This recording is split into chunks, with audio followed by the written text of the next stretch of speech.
South Africa team చరిత్ర తిరగరాసిందే. Lord's వేదిక ఆస్ట్రేలియాతో జరిగిన డబ్ల్యూటీసీ ఫైనల్ మ్యాచ్లో ఒక అద్భుతమైన విక్టరీ కొట్టి 27 ఏళ్ల తర్వాత ఐసీసీ ట్రోఫీ గెలుచుకున్నారు. అది కూడా వాళ్ళు ఈ ఫైనల్ మ్యాచ్లో సాధించిన విక్టరీ మామూలు విక్టరీ కాదు, ఒక హిస్టారిక్ విన్ అని చెప్పుకోవచ్చు. ఎందుకంటే ఐసీసీ ఫైనల్ మ్యాచెస్లో వేరే టీమ్స్ను కొట్టడం వేరు, ఆస్ట్రేలియా టీంను కొట్టడం కంప్లీట్లీ డిఫరెంట్. ఎస్పెషల్లీ కంగారులకి ఫైనల్ మ్యాచెస్లో అద్భుతమైన రికార్డు ఉంది. వాళ్ళు ఈ మ్యాచ్ ముందు వరకు చూసుకుంటే 13 ఐసీసీ ఫైనల్స్ ఆడితే 10 గెలిచేశారు, 3 మాత్రం ఓడిపోయారు. వేరే సౌత్ ఆఫ్రికా టీం చూసుకుంటే వాళ్ళు ఫైనల్కు రావడమే గగనం. మనం లాస్ట్ ఇయర్ చూసాం, చాలా కాలం తర్వాత వరల్డ్ కప్స్లో ఫైనల్కి వచ్చారు, బట్ మన టీమిండియా మీద ఓడిపోయారు.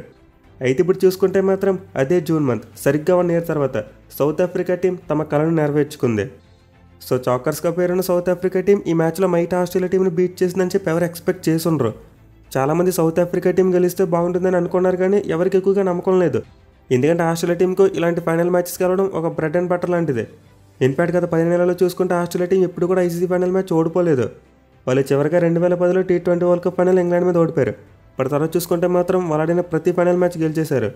సో అలాంటి స్ట్రాంగెస్ట్ ఆస్ట్రేలియా టీంకి అగెనెస్ట్గా సౌత్ ఆఫ్రికా టీం ఈ ఫైనల్ మ్యాచ్లో గెలిచి అద్భుతాన్ని క్రియేట్ చేశారు. ఇన్ఫాక్ట్ అసలు వాళ్ళు ఈ మ్యాచ్ గెలవడం ఒక మిరాకిల్ అని చెప్పుకోవచ్చు. ఎందుకంటే మొదటి 3 ఇన్నింగ్స్లో అయిపోయాక చూసాం, ఆస్ట్రేలియా టీం చాలా స్ట్రాంగ్ పొజిషన్లోకి వెళ్ళిపోయింది. సౌత్ ఆఫ్రికా టీంకి ఏకంగా 282 రన్స్ టార్గెట్ని సెట్ చేశారు. అండ్ ఒక నార్మల్ టెస్ట్ మ్యాచ్లో చూసుకుంటేనే ఇలాంటి టార్గెట్ని 4th ఇన్నింగ్స్లో చేసేయడం అంటే మామూలు విషయం కాదు.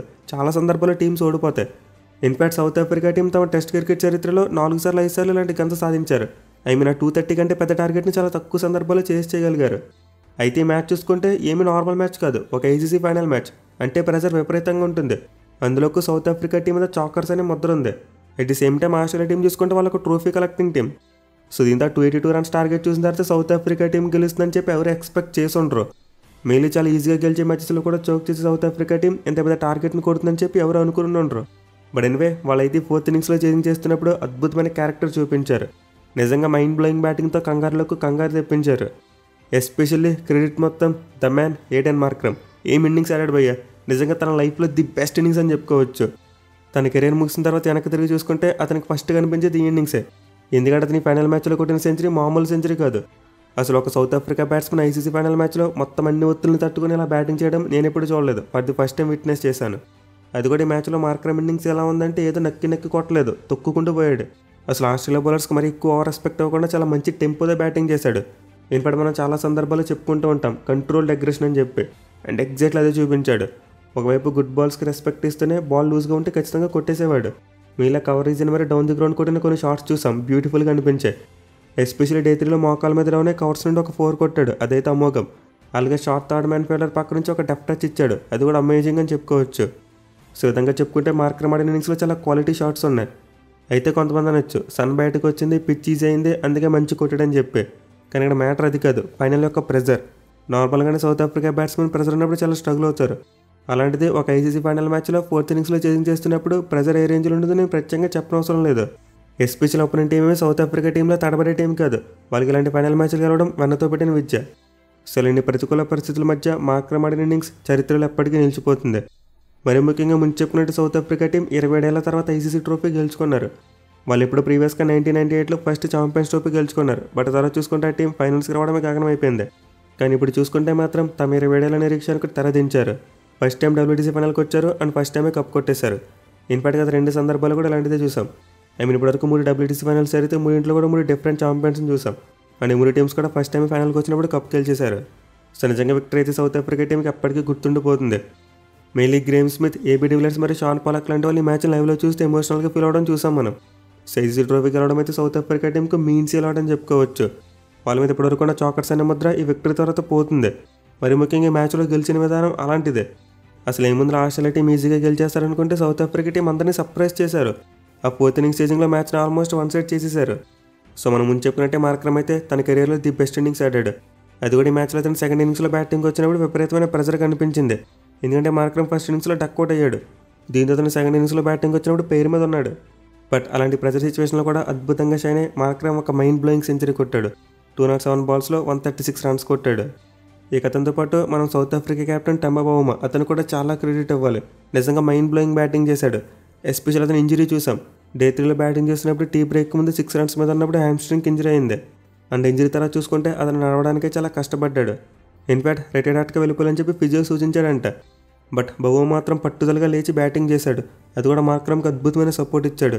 ఒకవైపు కుంటుతూనే పరిగెడితే ఆస్ట్రేలియా బౌలర్స్ మీద కౌంటర్ అటాక్ చేశాడు. So Temba Bavuma as a కెప్టెన్గా అద్భుతమైన నాక్ ఆడాడని చెప్పుకోవాలి. ఇన్ఫాక్ట్ లీడర్గా టీంను ముందు నడిపించాడు. తను కనుక రిటైర్డ్గా వెళ్ళిపోయి ఉంటే మార్క్రమ్ అంత ఫ్రీ ఫ్లయింగ్ బ్యాటింగ్ చేయలేకపోయేవాడు. బౌమా తర్వాత సౌత్ ఆఫ్రికాకి మిడిల్ ఆర్డర్లో అంత స్ట్రాంగ్ బ్యాట్స్మెన్ లేరు. దీంతో తన ప్రెజెన్స్ ఎంత అవసరమో గుర్తించాడు. మార్క్రమ్కి సపోర్ట్ ఇవ్వాలనుకున్నాడు. దాని గురించి ఇంజరీ ఉన్నా సరే పైకి లేచి చాలా వీరోచితమైన బ్యాటింగ్ చేశాడు. ఇన్ఫాక్ట్ వీళ్ళిద్దరు కలిసి 3 వికెట్కి 147 పరుగుల పార్ట్నర్షిప్ యాడ్ చేసి మ్యాచ్ యొక్క పొజిషన్నే మార్చేశారు. సో సౌత్ ఆఫ్రికా టీం ఈ ఫైనల్ మ్యాచ్ గెలిచారంటే వీళ్ళిద్దరు పార్ట్నర్షిప్ మెయిన్ రీజన్గా చెప్పుకోవచ్చు. అండ్ ఆల్సో ఫస్ట్ వికెట్ పడిన తర్వాత మల్లర్ కూడా చాలా మంచి సపోర్ట్ అందించాడు మార్క్రమ్కి. ఇన్ఫాక్ట్ సౌత్ ఆఫ్రికా బ్యాట్స్మెన్ చేసిన బెస్ట్ పార్ట్ ఏంటంటే అన్లైక్ సౌత్ ఆఫ్రికా బ్యాట్స్మెన్లు ఆడారు. అంటే ప్రెజర్ ఫీల్ అయిపోయి చాలా మూడ్లోకి వెళ్ళిపోకుండా చాలా అటాకింగ్ వేలో బ్యాటింగ్ చేశారు. సో నార్మల్గా 282 టార్గెట్ అంటే చాలా ట్రిక్కీ టార్గెట్. అంటే దాన్ని ఎలా అప్రోచ్ అవ్వాలో తెలుసుకోవడం చాలా కష్టమైన విషయం. ఫాస్ట్ కార్డ్ కొట్టేయచ్చా లేకపోతే డిఫెన్సివ్ మోడ్లో ఆడి కొట్టాలా అని కన్ఫ్యూజన్ అయితే ఎప్పుడూ ఉంటుంది. అది ఒక 400+ టార్గెట్ అంటే బ్యాట్ని ఊపేస్తారు, ఎందుకంటే అది కష్టమని తెలుసు కాబట్టి. At the same time below 200 target ఉంటే ఖచ్చితంగా జాగ్రత్తగా కొట్టడానికి ట్రై చేస్తారు. కానీ ఇటు కాకుండా ఈ 282 రన్ టార్గెట్ని కొట్టడానికి చాలా మెంటల్ టఫ్నెస్ కావాలి. కానీ సౌత్ ఆఫ్రికా బ్యాట్స్మెన్ దగ్గర చూసుకుంటే ప్రజెంట్ సిచ్యువేషన్లో అలాంటి మెంటల్ టఫ్నెస్ చాలా తక్కువ టైమ్స్లో చూస్తాం. ఇన్ఫాక్ట్ చాలా రేర్ అని చెప్పుకోవచ్చు. బట్ ఈ మ్యాచ్లో మాత్రం సౌత్ ఆఫ్రికా బ్యాట్స్మెన్ గొప్ప టెంపర్మెంట్ చూపించారు. వాళ్ళు WBC ఫైనల్ వరకు వచ్చింది మోస్ట్లీ బౌలర్ సపోర్ట్ అయినప్పటికీ ఫైనల్ మ్యాచ్ని మాత్రం బ్యాట్స్మెన్ సపోర్ట్తో గెలిచారు. మరి ముఖ్యంగా 4th ఇన్నింగ్స్లో చేసి అద్భుతమని చెప్పుకోవచ్చు.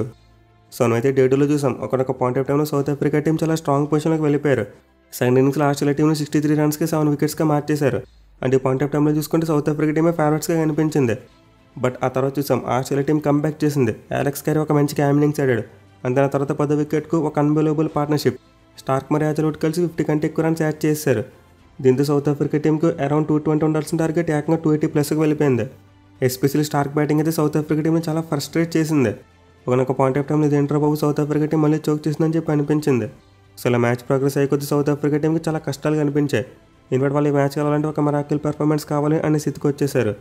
అండ్ ఎగ్జాక్ట్లీ 4th ఇన్నింగ్స్లో అలాంటి మెరాకిల్ పెర్ఫార్మెన్స్ మార్క్రమ్ డెలివర్ చేశాడు. Mind blowing innings south Africa టీంని గెలిపించాడు. సో విక్టరీ ద్వారా అయితే సౌత్ ఆఫ్రికా టీం చాలా రికార్డ్స్ని బ్రేక్ చేశారు.